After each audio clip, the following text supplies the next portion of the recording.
Enchash Nanaktush and Kukushin, Lil Al Ulkan, Statliam Kan, Uchamilch, Shamachquachich Tanina Williams. Thank you so much for being here today. I'll start off with a prayer. Thank you, good Creator, for being here with us today. Thank you for guiding us on our journey in our life. Thank you for bringing us to this land and teaching us through all your creation how to live and to take care of it and to live our Inklakmin ways and to remember what they are. Kamuhkaka, acknowledging the felt energy, indicating group attunement and the emergence of a common group purpose. Kechkech, each person being responsible for their own and others' learning, always seeking learning opportunities. Kaketla, seeking space of stillness and quietness amidst our busyness and quest for knowledge. Etchal,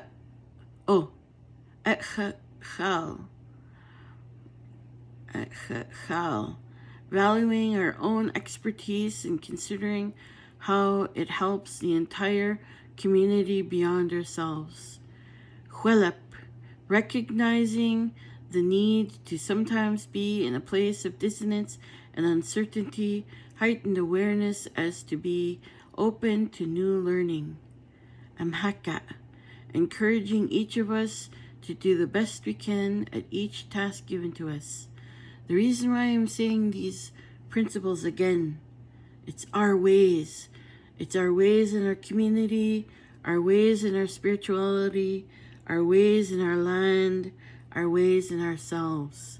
So I will say them over and over again so we really hear them and really take them in.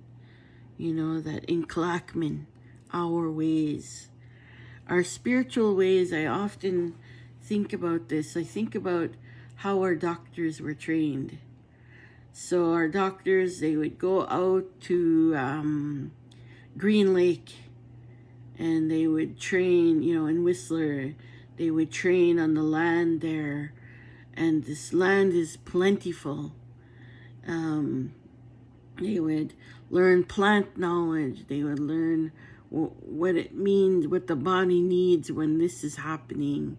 They would learn about the land. They would learn from each other. They would learn from what's inside them. All this knowledge is in our DNA.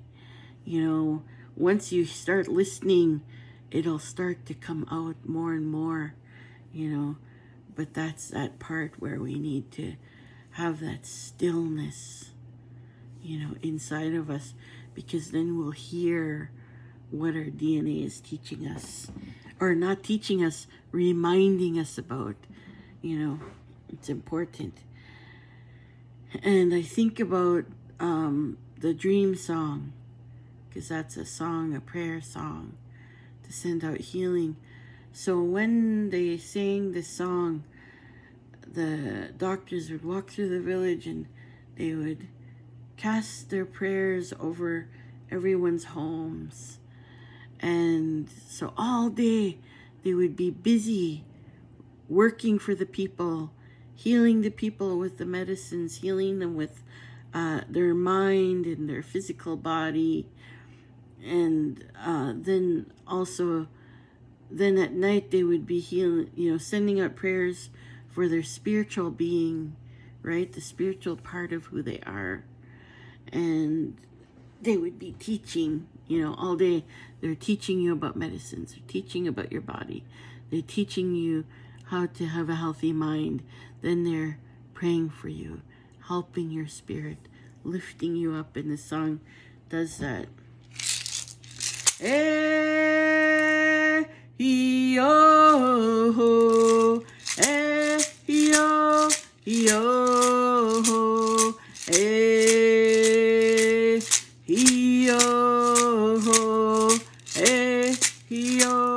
yo, yo,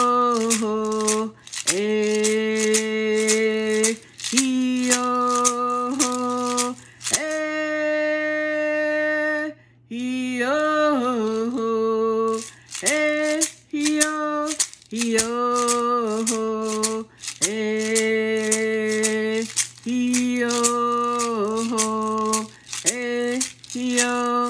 Yo,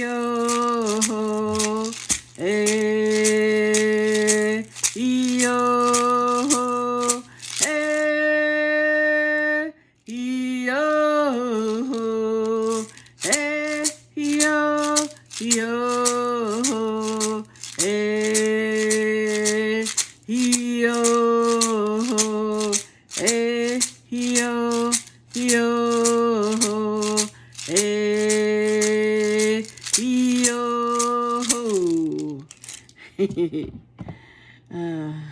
I forgot this step of smudging.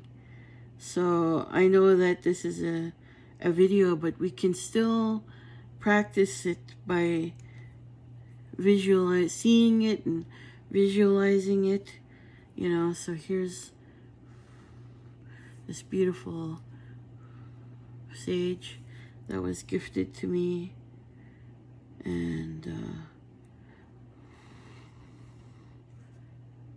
smudge myself. You know, this is our ways.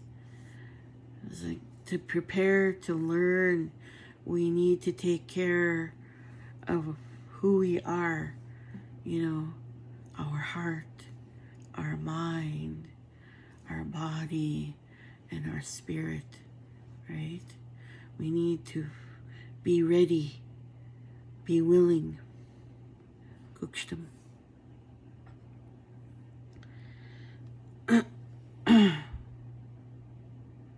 I want to tell this story that I thought was really interesting.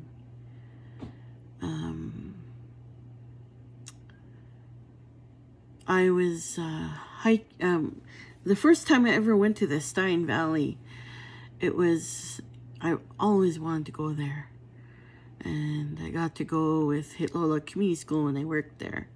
I went as one of the camp leaders, and it was beautiful. We got to go to the Asking Rock, ask something of the Asking Rock. And I don't remember what I asked for. But I do remember this thing we were, you know,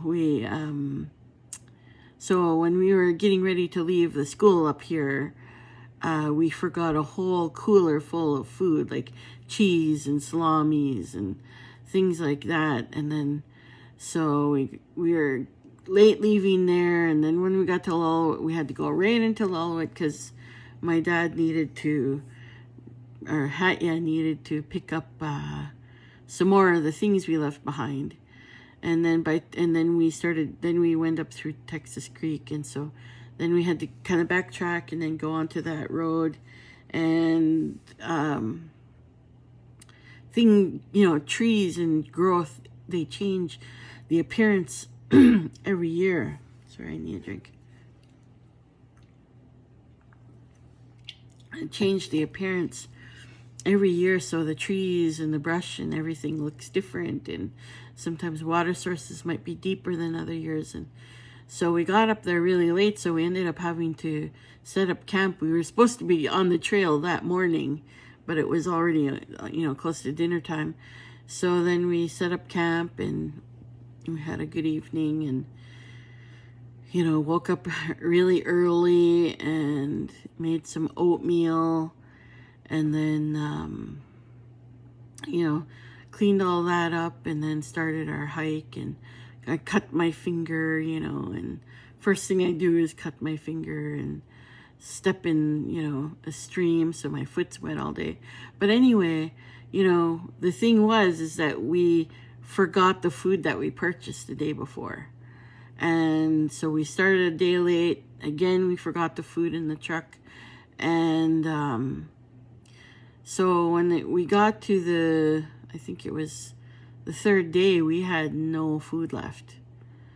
And we were, we had a lot of greenhorns on our trip, people who hadn't hiked like that before. And we made it to this one creek, and my dad knew, he took two of the young boys, or I guess kind of the older young boys, with him to go find the base camp, because there was going to be elders there, and,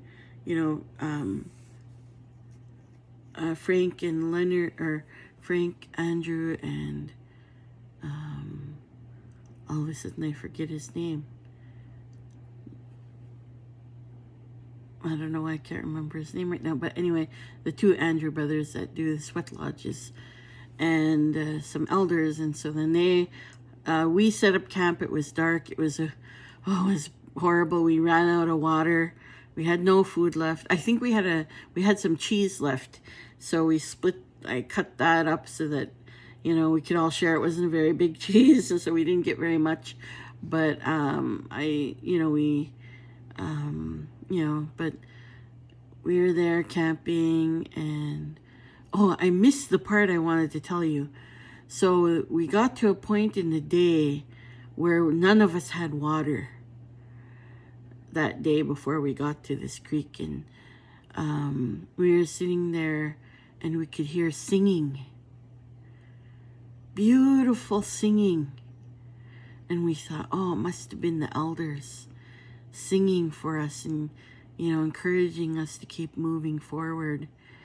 And we all heard it. We heard it in the air, and it was so beautiful, and we just got so excited.